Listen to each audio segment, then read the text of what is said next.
Friends, big boss season 8 ముగిసిపోయింది. విన్నర్‌గా నిఖిల్ నిలబడ్డాడు. ఎన్నో ఆటుపోట్లు, ఎన్నో నిందలు, ఎన్నో అవమానాలు, ఎన్నో టాస్క్‌లు, అసలు ఒక మాటలో చెప్పాలంటే టాప్ 5 కంటెస్టెంట్సే చెప్పారు. ఫేవరెట్ ప్లేస్ ఏమైనా ఉంది నిఖిల్‌కి అంటే అది మెడికల్ రూమ్ అని. అంటే అన్ని సార్లు మెడికల్ రూమ్‌కెళ్ళాడంటే ఎన్ని కష్టాలు అనుభవిస్తే ఆ స్టేజ్‌కెళ్ళాడో మనందరికీ తెలుసు. ఒక టాస్క్ పెట్టారంటే దానిలో నిఖిల్ ఆడుతున్నాడంటే నిఖిలే విన్నర్ అని చెప్పొచ్చు. ఏదో 1, 2, 3 సార్లు తప్ప నిఖిలే ప్రతి విషయం.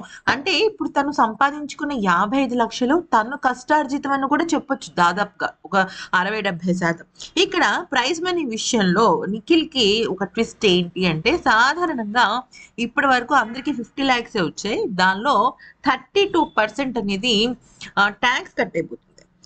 అంతేకాకుండా ఇప్పుడు బిగ్ బాస్ జర్నీలో గనుక మనం చూసుకున్నట్టయితే నిఖిల్‌కి వచ్చిన అమౌంట్, అలాగే ప్రైజ్ మనీ అన్నీ కలుపుకుంటే రూ. 88,00,000 వరకు వచ్చింది. ఎందుకనంటే నిఖిల్‌కి వారానికి 3,500,000 అంటే 15 వారాలకి 52,00,000 అవుతుంది.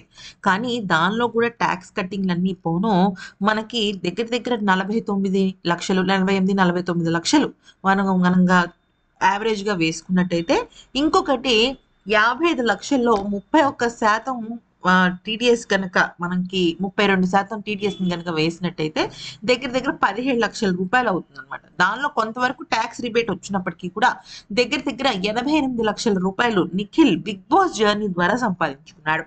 అంటే ఈ 3 నెలల బిగ్ బాస్ జర్నీలో సంపాదించుకున్నాడన్నమాట.